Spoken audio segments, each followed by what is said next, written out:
Olá, queridas.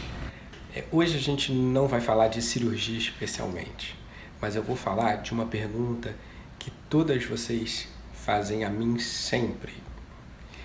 Toda vez que eu abro uma pergunta na rede social, normalmente é essa pergunta. Você deve estar se perguntando se você já fez ela. Doutor, quanto custa a cirurgia de abdômen? Doutor, para mim, quanto seria uma cirurgia de mamoplastia? E aí, a gente vem com uma célebre pergunta. Se você já fez para mim, você sabe qual é a minha resposta. Mas se você já fez para algum outro colega, muito provavelmente ele te respondeu da mesma forma. Olha, para eu poder responder, você tem que vir numa consulta, porque a gente não pode passar o valor assim. Mas aí as pacientes ficam chateadas e ficam se perguntando, mas por que não faz isso? E tem 3 motivos básicos da gente não poder fazer isso. Você sabe quais são? Primeiro motivo é por que a gente não pode falar qual o preço da sua cirurgia. Na verdade é porque, como você viu nos meus vídeos, existem várias indicações de cirurgias para aquele mesmo segmento. Por exemplo, eu fiz um vídeo de abdominoplastia, dizendo que existem 4 abdominoplastias básicas. 4. Um mini abdômen, abdominoplastia convencional, o abdômen invertido, o abdômen circunferencial, o 360. Então, cada um desse tipo de indicação tem uma complexidade diferente, exige às vezes uma equipe diferente, às vezes a gente precisa não só de mim com o meu auxiliar, mas também mais um auxiliar para ajudar aquela cirurgia.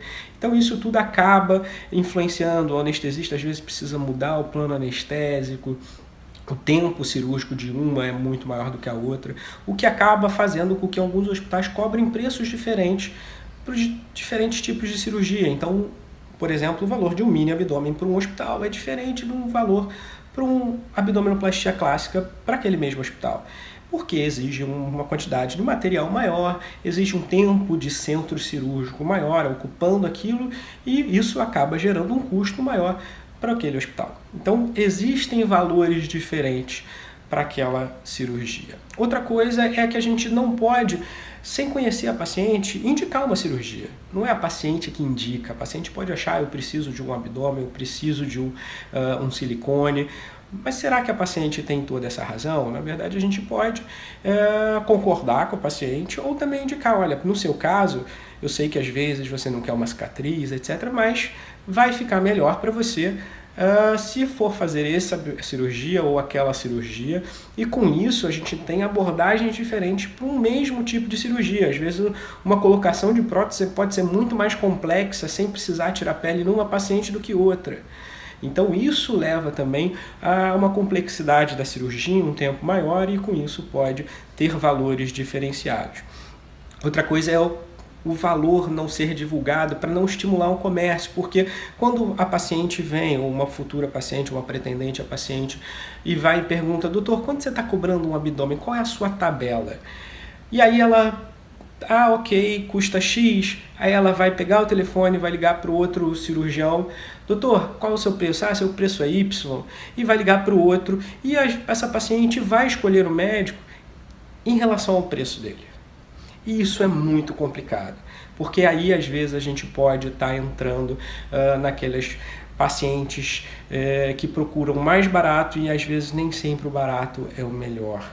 Tá? Algumas vezes você vai ter excelentes cirurgiões cobrando preços muito baratos, mas às vezes tem justificativas para isso. Às vezes é um serviço de treinamento, às vezes é uma campanha daquele médico, mas pode ter uma justificativa. Mas normalmente um preço muito fora do mercado, ele pode significar alguma coisa errada, principalmente se aquele médico ele pode não ser associado à sociedade de cirurgia plástica, ele pode ter uma dessas sociedades escusas, como a sociedade que usa o nome em vão da cirurgia plástica.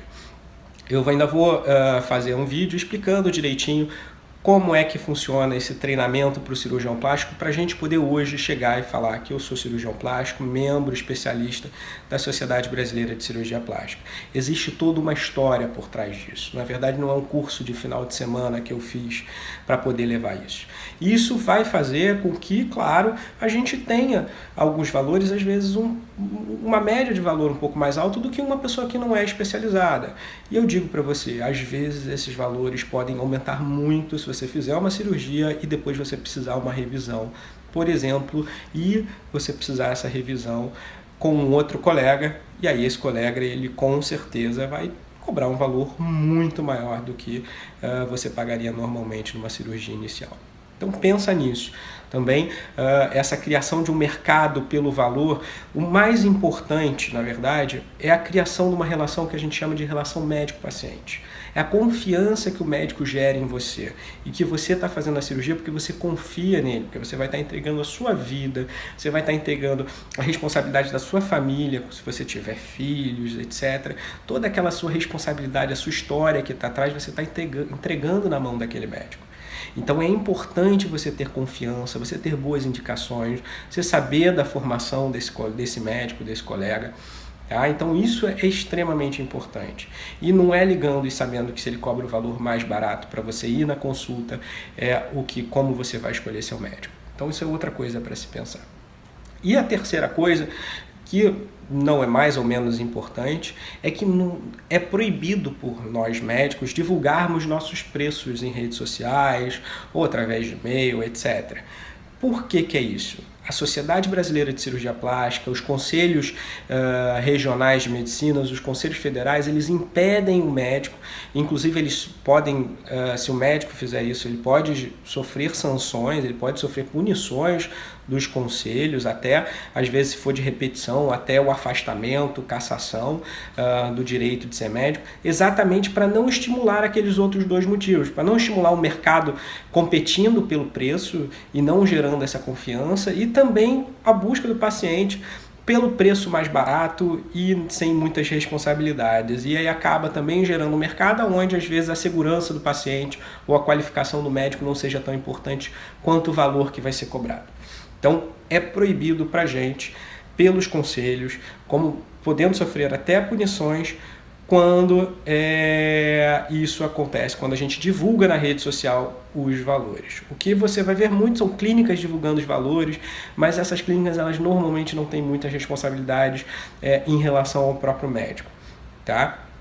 Então, na próxima vez que vocês me mandarem uma mensagem Dr. Matheus, quanto custa a cirurgia de abdômen, quanto custa uma cirurgia de nariz com o senhor, eu espero que vocês não fiquem chateados quando eu responder, olha, é melhor você vir aqui no consultório, vem aqui, a gente toma um café, a gente conversa, eu explico para você como é que é a cirurgia.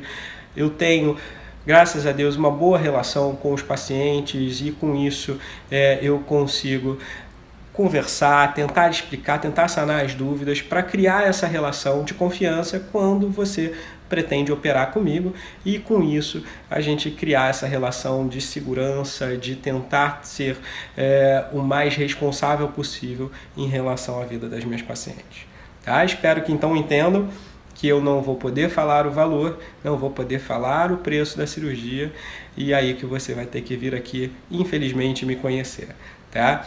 Grande abraço, espero ter ajudado a esclarecer mais essa dúvida. Prometo que daqui a pouco a gente tem mais vídeos em relação às cirurgias. Pode deixar que eu não esqueci não, tá bom? Grande abraço, fiquem com Deus.